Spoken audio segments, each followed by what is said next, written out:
अरे कमला, तू यहाँ? और तू रो क्यों रही है? क्या बात हो गई? सब कुछ ठीक तो है ना? बोल कमला, क्या हुआ?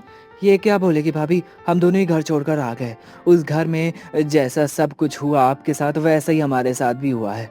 मैं तो सब सह कर रह लेता, लेकिन जब कमला को ज्यादा दिक्कत होने लगी तो मेरा भी मन उस घर से उचट गया। अच्छा, कोई बात नहीं। मोहन, तुम झोपड़ी में जाकर आराम कर लो। तुम्हारे भैया खेतों पर गए हुए हैं, तो कुछ देर में आ जाएंगे। मैं कमला को लेकर थोड़ी देर में आती हूँ। आपने उस तालाब के पास घर भी बना लिया और खेती भी शुरू कर ली है? हाँ मोहन, अब तो घर से हमारी सभी उम्मीदें खत्म हो गई हैं। अगर रहने और खाने का कुछ इंतजाम नहीं करेंगे तो खाएंगे क्या? हाँ भाभी, ये तो है। चलो मैं घर में जाकर जल्दी से थोड़ा आराम कर लेता हूँ। आप दोनों आराम से बात कर लो। मोहन वहां से चला जाता है और सावित्री कमला को समझाने लगती है। चुप हो जा कमला। वैसे हुआ क्या था? मुझे नहीं बताएगी तू? क्या बताऊं दीदी। सबसे पहले गीता ने मुझे अपने साथ मिलाकर आपको घर से निकालने की योजना बनाई। फिर आपके जाने के बाद वो मेरे पीछे पड़ गई। आपके जाने के बाद हर दिन किसी न किसी बात को लेकर घर में लड़ाइयाँ होती रहती थी। तो तूने माँ जी को सारी बातें बताई कि नहीं? उनसे क्या बताती दीदी, वो तो गीता के अलावा किसी की बात मानने को तैयार ही नहीं होती है। जब भी जब भी मैं उनसे कुछ भी कहती हूँ, हर बार वो मेरी बात ही गलत निकालती है और मुझे डांट कर चुप कर देती है। तो आखिर किस बात पर तूने घर छोड़ दिया? बात यही थी दीदी। कई दिनों से अनाज के बड़े डिब्बों में से थोड़ा थोड़ा अनाज गायब हो रहा था। मुझे तो पहले से ही शक था कि ये सब काम गीता ही करती है। जब मैंने इस बारे में उससे बात की तो उसने उल्टा मेरे ऊपर ही इल्जाम लगा दिया। और तो और, उसने मुझे अपने जाल में भी फंसा लिया। एक दिन उसने मेरे कमरे में आधा किलो गेहूं कपड़े में बांध कर रख दिया और माँ जी से जाकर कह दिया कि मैं गेहूं को चोरी करके अपने मायके में देती हूँ। माँ जी ने भी घर में जब गेहूं देखा तो उन्होंने मुझे बहुत डांटा। उन्होंने उन्होंने मुझे झूठ पर झूठ पर मुझे बहुत डांटा और झूठ पर यकीन किया। उस दिन माँ जी ने मुझे बहुत बुरा भला बोला। उनकी बातें मुझे बहुत ही ज्यादा तकलीफ दे गई। मैंने वहां रहना सही नहीं समझा और घर छोड़कर आ गई। चल, कोई बात नहीं। वैसे भी हम परिवार हैं, तो तू और मोहन हमारे साथ ही रह लो। हम सभी मिलकर खेती करके गुजारा चला लेंगे। मुझे माफ कर दो भाभी, मैंने आपके साथ बहुत गलत किया। लेकिन मुझे ये नहीं पता था कि मेरी गलती की सजा इतनी जल्दी मिल जाएगी मुझे। गीता के साथ मिलना मेरी सबसे बड़ी भूल थी। हाँ कमला, वैसे तूने सही फैसला लिया जो तूने घर छोड़ दिया और यहाँ आ गई। नहीं तो आगे न जाने तेरे साथ क्या क्या होता। हाँ दीदी, आप ठीक कहती हो। उससे अच्छा है कि मैं उस घर से दूर ही आ गई हूँ। अच्छा चल, मैं तुझे अपने खेत में घुमा कर लाती हूँ। दीदी, इस गर्मी में तो लोगों के तरबूज ज्यादा अच्छे से उग नहीं रहे। आप क्यों मतलब आप क्या उगा रहे हो? अब तालाब के पास खेत पर पहुंचकर सावित्री कमला को खेत दिखाने लगती है। मैंने भी तरबूज उगाने की सोची है, लेकिन मैं लोगों के अलग विधि से थोड़ा अलग हटके उगाऊंगी। अलग विधि? मतलब कैसे? अरे बस इस गर्मी जो बढ़ती जा रही है, धूप इतनी तेज हो रही है कि खेतों की मिट्टियां फट रही हैं। ऐसे में तरबूज खराब हो सकते हैं। इसीलिए हमने सोचा कि सिंचाई का तरीका बदल लेते हैं।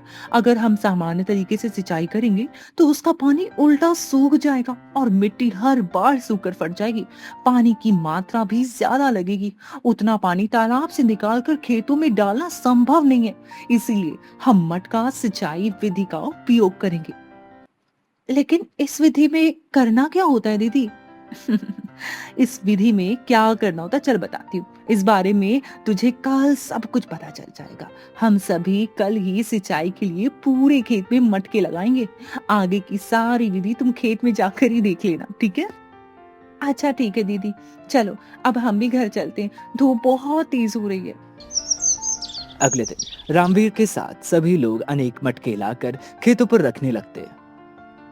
इन सभी मटकों में चारों तरफ छोटे छोटे छेद हैं। हमने जो बीज बोए हैं वो अंकुरित भी हो चुके हैं। अब इन मटकों को हर बीज के बीच में गाड़ना होगा, फिर तभी हम इन सारे मटकों में पानी भर देंगे। लेकिन भैया, इससे क्या फायदा होगा?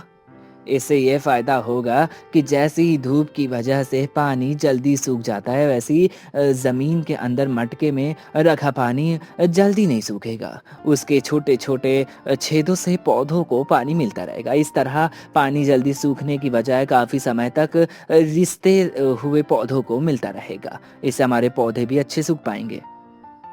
ओह! अब समझा। मतलब आपको बहुत कम मात्रा में सिंचाई की ज़रूरत पड़ेगी। वैसे भी ये आइडिया किसका था? बस ये सब तुम्हारी भाभी का कमाल था। अभी तो आगे और भी बहुत सारी विधियाँ उसके दिमाग में आती रहती है। तुम आ गए ना, अब आगे खुद ही देख लेना क्या होता है। इस तरह सावित्री ने अलग-अलग तरह के जुगाड़ से खेती शुरू कर दी थी। लेकिन क्या मटके वाली विधि सफल हो पाएगी? गांव में तरबूज उगाने वाले बहुत हैं, तो क्या सावित्री का तरबूज बिक पाएगा? कमला से पहले सावित्री के साथ ऐसा क्या हुआ था कि उसे घर छोड़कर आना पड़ गया और तालाब की जमीन पर आकर बसना पड़ा? इस कहानी के आखिर कैसे तीन बहुएं एक हो जाती हैं और कौन-कौन से जुगाड़ से खेती करने लगती? इन सभी सवालों के जवाब जानने के लिए आइए चलते हैं कहानी के फ्लैशबैक में। अरे गीता बहू, बड़ी बहू कहाँ है? मुझे बोलिए माँ जी, क्या बात है? अरे वो मुझे बड़ी बहू से ही काम था। मैं बागीचे से कुछ आम लेकर आई थी तो सोचा मैं बड़ी बहू को दे दूं, वो आम की चटनी बना देगी। अरे माँ जी लाइए ना, मैं बना देती हूँ। अरे नहीं नहीं नहीं नहीं नहीं नहीं, मुझे बड़ी बहू के हाथों की चटनी बहुत अच्छी लगती है, तो उसी के हाथों की सब्जी और चटनी खाने का मन कर रहा है। वो तो कपड़े सुखाने गई है, तो आप वहीं जाकर मिल लो। हाँ ठीक है, मैं जाकर उसे ये आम दे देती हूँ। जमुना वहां से चली जाती है, तभी कमला गीता के पास आती है। क्या हुआ गीता, तेरा मुंह क्यों उतरा हुआ है? देखो ना दीदी, वो बड़ी दीदी यहाँ पर नहीं थी, तो मैंने कहा था कि लाओ मैं आपके लिए आम की चटनी बना दूं, लेकिन माँ जी कह रही थी कि उन्हें बड़ी दीदी के हाथ की चटनी खानी है। अरे हमारे हाथ में जहर है क्या, जो हम चटनी में अच्छे से नहीं बना पाएंगे और चटनी नहीं बना सकते हम? कोई बात नहीं गीता, इतना मत सोचा कर, जाने दे, दीदी बना लेगी ना चटनी। अब सभी लोग अपने अपने काम करने लगते हैं और शाम होते ही रात के खाने का इंतजाम करने लगते हैं। पिताजी, इस बार तो खेतों की मिट्टी गर्म होकर फटने लगी है। हाँ बेटा, मैंने भी खेतों पर जाकर देखा था। सच में मिट्टी फट रही है। लगता है इस बार धूप बड़ी तेज हो रही है। भैया, मैं तो देख रहा था कि सभी के खेतों का यही हाल हो रहा है। इसका मतलब है कि इस बार फसलें अच्छे से नहीं हो पाएंगी। इसका फसलों पर भी प्रभाव पड़ सकता है। हाँ बिल्कुल, बिल्कुल पड़ेगा इसका प्रभाव। हमें सिंचाई में पानी की मात्रा बढ़ानी होगी। अगर ज्यादा गर्मी से सूखा पड़ गया तो फिर तो सिंचाई भी होना मुश्किल हो जाएगी। अरे भाई, मौसम का क्या भरोसा, कब धूप निकल जाए और कब बादल घिर आए। अरे कोई नहीं जानता। अगर कोई मुसीबत आई भी तो सिर्फ हमारे घर पर नहीं, पूरे गांव पर आएगी। इसीलिए बेकार की चिंता करने की कोई जरूरत नहीं है। हरि ओम। वाह, आज तो पेट भर गया। भर कर बहुत ही मजा आया। चलो चलो, अब आंगन में थोड़ी देर के लिए टहल लेते हैं, फिर मजे से नींद आएगी। अगले दिन कमला चूल्हे पर सब्जी बना रही होती है, तभी जमुना वहां पर आती है। अरे बाहू, तू कौन सी सब्जी बना रही है? क्या कर रही है आज? माँ जी वो आज तो मैं सफेद वाले छोले बना रही थी। अच्छा, तो तू एक काम कर, जा बड़ी बहू को बुला ले। वही आज छोले की सब्जी बनाएगी, वो छोले की सब्जी बड़ी अच्छी बनाती है। माँ जी, दीदी कुछ काम कर रही है, और काम कर रही होंगी तो रहने दीजिए ना, मैं ही बना देती हूँ। तूने सुना नहीं मैंने क्या कहा? जा और अपनी बड़ी बहू को बुला कर ला, अपनी बड़ी भाभी को बुला कर ला। ठीक है माँ जी, जा रही हूँ। अब कमला सावित्री को अंदर भेज देती है और खुद गीता के पास जाकर बातें करने लगती है। तू ठीक कहती है गीता, ये माँ जी ने हमारा जीना हराम कर दिया है। ये माँ जी के भी ना अजीब नखरे होते, हर बात में ही बस बड़ी बहू बड़ी बहू बड़ी बहू करती रहती है। अरे दीदी, मुझे तो लगता है इस घर में हमारी कोई भी इज्जत नहीं है। हर कोई बड़ी दीदी को ही सब कुछ मानता है। अब तो बात हद से आगे बढ़ गई है। अगर आप मेरा साथ दो तो मैं इस बड़ी दीदी को घर से दूर करवा दूंगी। हाँ और क्या, जब हमारी यहाँ कोई वैल्यू नहीं है तो यही करना होगा। मैं तेरे साथ हूँ गीता। तू जो कहेगी मैं वही करूँगी। मैं हर काम में तेरा साथ देने के लिए तैयार हूँ। ठीक है दीदी, अब आप देखते जाओ मैं क्या-क्या करती हूँ। अगले दिन गीता अपनी सास से बात करती है। माँ जी, वो शंकर जी ने घर खर्च के लिए कुछ पैसे दिए हैं, आप इन्हें रख लीजिए। हाँ बहू, घर में राशन भी खत्म होने वाला है, तो पैसों की जरूरत तो थी ही मुझे अभी। माँ जी, मुझे पता है, तभी तो आपको समय पर पैसे दे रही हूँ, लेकिन शायद जेठ जी को पिछले कई महीने से पैसे नहीं दे रहे हैं। अब हम ही पूरा घर कितना संभालेंगे? आप जेठ जी से भी तो कुछ पैसे मांगो खर्चे के लिए, तभी तो सभी लोगों का खर्च चल पाएगा। ठीक है बहू, मैं आज ही राजवीर को बोल दूंगी। कुछ समय बाद कमला ने भी घर खर्च दे दिया, लेकिन काफी दिनों तक रामवीर ने पैसे नहीं दिए तो घर में गीता ने बवाल खड़ा कर दिया। बस माँ जी, अब बहुत हो गया। अब हम घर का खर्चा नहीं चलाएंगे। कई महीनों से देख रहे हैं जेठ जी घर खर्च के लिए कोई पैसा नहीं दे रहे हैं। ऊपर से मैंने दीदी को इस जमीन के बारे में भी बात करते हुए सुना था। वो दोनों मियाँ बीवी चाहते हैं कि इस पूरे घर की जमीन उन्हीं के नाम हो जाए। अब तो आपको फैसला लेना ही चाहिए, या तो वो रहेंगे घर में या फिर हम। हाँ, और क्या? जब हमें ज़मीन में कोई हिस्सा नहीं होगा तो हम क्यों फालतू में सभी लोगों का खर्च चलाएं? अगर ऐसी बात है तो तुम नहीं, वो दोनों ही यहाँ से जाएंगे। हम उन्हें तालाब के पास वाली जमीन दे देंगे, फिर अपना खर्च वो खुद चलाएं। इस तरह जमुना के बोलने पर हरिनाथ ने भी उसकी बात मान ली। अब सावित्री और रामवीर तालाब के पास वाली जमीन पर जाकर बस गए। वहां पर तालाब के पास सावित्री पक्षियों को ध्यान से देख रही होती है।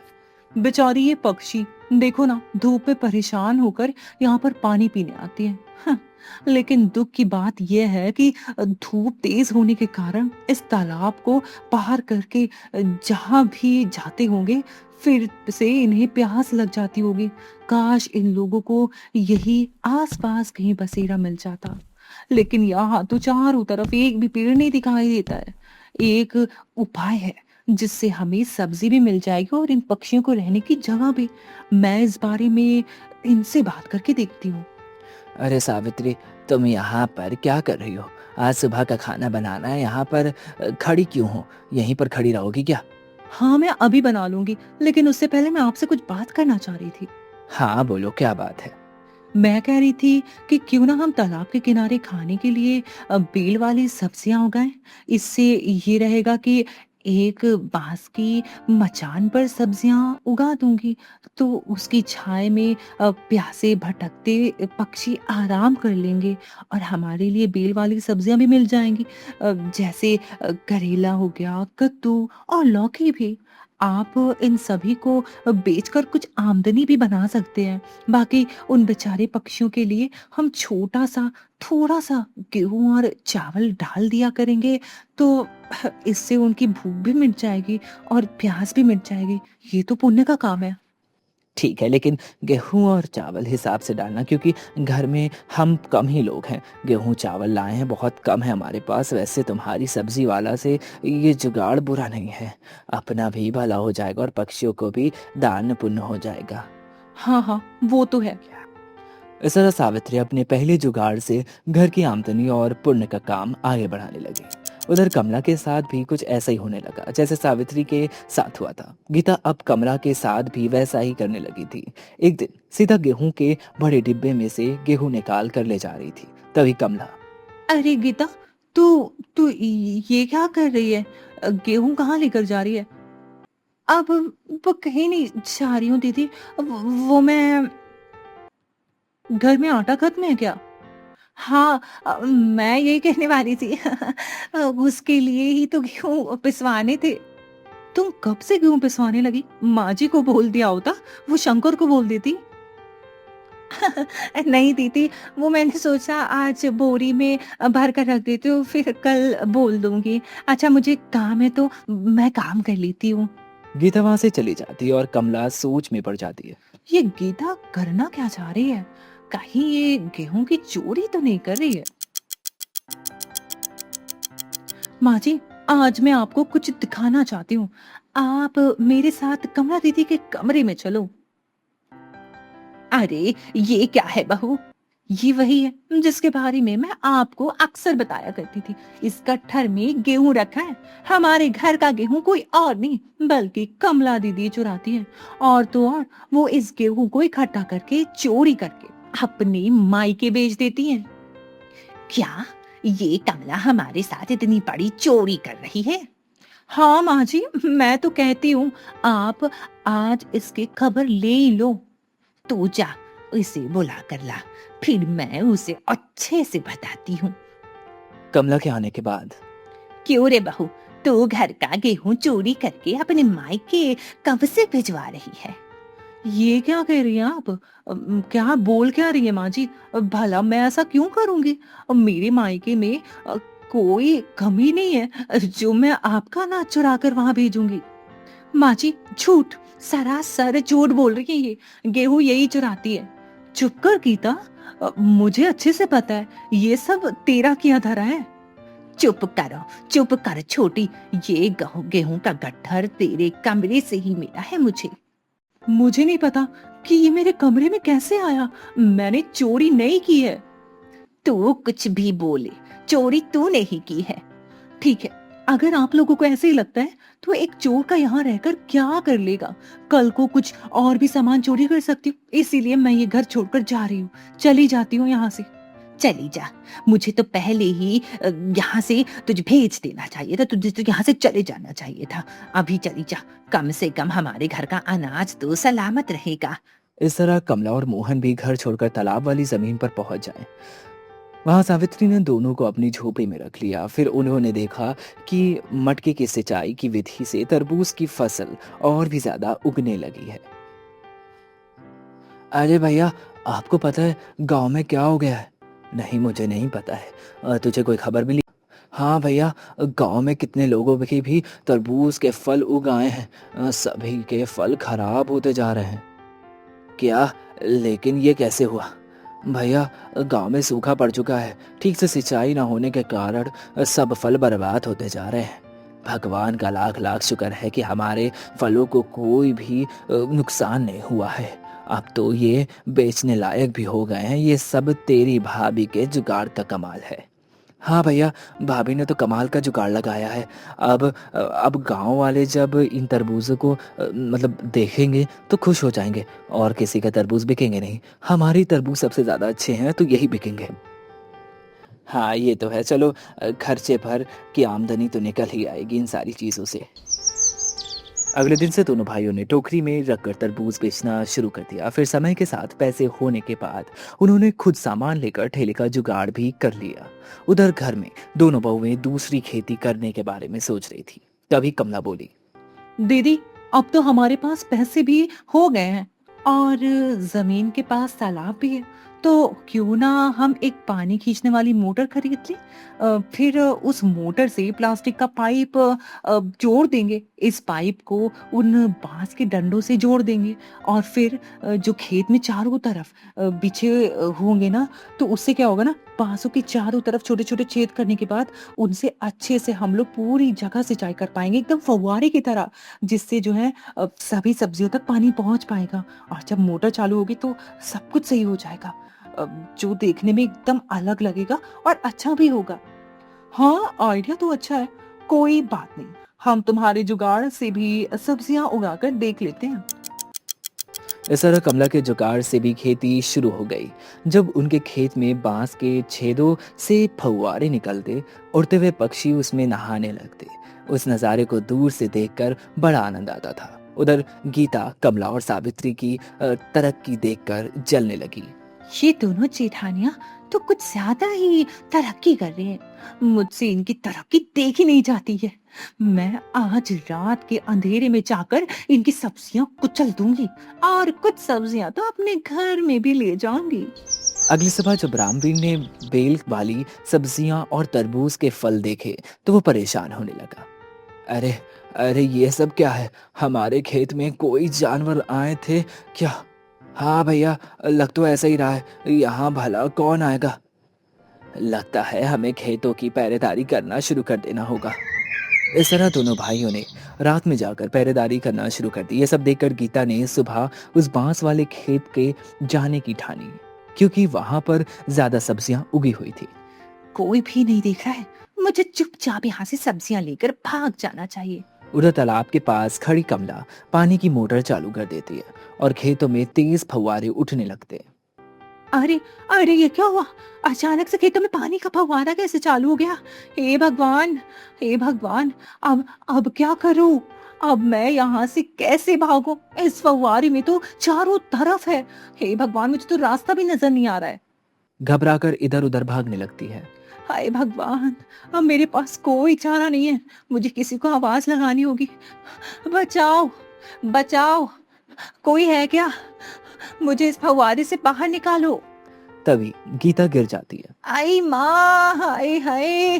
हे भगवान! लगता है लगता है मेरा पैर टूट गया। हे भगवान, मुझे बचाओ! आ हे भगवान! अरे, इस फव्वारे के बीच से किसी की आवाज आ रही है ना? कोई हो सकता है यहाँ पर। कहीं ये कोई चोर तो नहीं? लेकिन जो भी है, लगता तो है ये कोई मुसीबत में है। मुझे तुरंत पानी की मोटर बंद करनी होगी। क्या हुआ दीदी? कोई बात है क्या? अरे कमला, तू जल्दी से इस मोटर को बंद कर दे। मुझे लगता है जैसे कोई खेत के बीचों बीच में फंस गया है। अच्छा ठीक है दीदी, मैं अभी मोटर बंद करके आती हूँ। कुछ देर बाद जब सब फव्वारे बंद हो जाते हैं तो सावित्री और कमला खेत में गीता को देखती है। अरे गीता, तू? और ये तेरे हाथ में क्या है? क्या करने क्या आई थी तू यहाँ? मुझे माफ कर दो दीदी, मैं यहाँ आपकी सब्जियां चोरी करने आई थी। आज मुझे अपनी गलती का एहसास हो गया। क्यों? आज नहीं बोलेगी कि हम दोनों ही चोर हैं? नहीं दीदी, मैं बस आप लोगों से छलने लगी थी। लेकिन आज आज मुझे समझ में आ गया है कि मैंने बहुत बड़ी गलती कर दी थी। आप दोनों मुझे माफ कर दो, प्लीज मुझे माफ कर दो दीदी। माफी तो तुझे तभी मिलेगी जब तू अपनी सारी गलती माँ जी और पापा जी के सामने कबूल करेगी। ठीक है दीदी, मैं अपनी सारी गलतियां माँ जी के सामने कबूल करने के लिए तैयार हूँ। अब सभी लोग अपने पुराने घर जमुना और हरिराम के सामने खड़े हो जाते हैं। माँ जी, मुझे माफ कर दो। इन दोनों ने कुछ नहीं किया है। गलती कोई सी भी नहीं की है। मैंने अपनी चाल से दोनों दीदियों को घर से बाहर निकलवाया था। इसीलिए मैं मैंने इन्हें मजबूर कर दिया था। मुझे माफ कर दीजिए। गीता, तुझे कुछ भी कहने की जरूरत नहीं है, क्योंकि मैं बाद में तेरे बारे में सब कुछ जान गई थी। बस उस दिन जब मैंने तुझे गेहूं चुराते हुए देखा था तो मैं समझ गई थी तू मेरी दोनों बहुओं से जलती थी और इसी वजह से उन्हें अपनी चाल में फंसाकर घर से भगा दिया। लेकिन मैंने तुझे कुछ नहीं कहा, क्योंकि कहने पर हमारा सहारा आखिरी बेटा भी हमसे दूर चला जाता। और बड़ी बहू के पास जाने की मेरी कभी हिम्मत ही नहीं हुई, क्योंकि मैंने दोनों बहुओं को बिना सच्चाई जाने सुने बहुत कुछ बोल दिया। माँ जी, आप गीता को माफ कर दो, क्योंकि अब उसे अपनी गलती का एहसास हो चुका है। अगर आप सभी को किसी प्रकार की दिक्कत है तो आप सभी हमारे साथ तालाब के पास रह सकते हो। हमारे वहाँ तरह तरह की खेती शुरू कर दी हम लोगों ने। आप सब भी एक परिवार की तरह हमारे साथ रह सकते हैं। इस तरह से सभी लोग तालाब के पास रहने लगे। एक दिन गीता ने भी खेती का एक नया जुगाड़ बनाया। दीदी, क्यों ना हम एक नई किस्म की खेती करें? हम बांस और लकड़ी से मिलाकर एक बड़ा चौकोर आकार का तैरने वाला बेड बना सकते हैं, जो तालाब के पानी के ऊपर तैरता रहेगा। इसके चारों तरफ बांस की मजबूत ढांचे बनाकर हम बीच में चौड़ी लकड़ी और पट्टियां लगाकर पूरा चौकोर मंच तैयार करेंगे। इसे तैरते हुए बेड के ऊपर हम मिट्टी डाल देंगे और उसमें मिर्च, टमाटर और पालक जैसी सब्जियां उगा सकते हैं। इस तरह से पूरे बेड में पानी के ऊपर तैरता रहेगा और नीचे पानी रहेगा, तो ऊपर खेती हो पाएगी। एक फ़ायदा ये भी है कि इस तैरते हुए बेड के नीचे पानी ठंडा रहेगा, जिससे मछलियाँ भी वहाँ आकर रह सकती हैं। फिर हम उन मछलियों को पकड़ कर भी खा सकते और बेच सकते हैं। लो, दो बहुओं की जुगाड़ी खेती के बाद अब तीसरी बहू ने भी जुगाड़ भी पेश कर दिया। तो देरी कैसी? आज से ही हम तैयारी शुरू कर देते हैं। इस तरह अब पूरा परिवार तालाब के किनारे विभिन्न विधि के खेती करने लगा और अपना गुजर बसर करने लगा। गांव के लोग तो बहुओं को जुगाड़ की तारीफ करते थे और उस जगह से घर को तालाब वाला ससुराल के नाम से जानने लगे थे।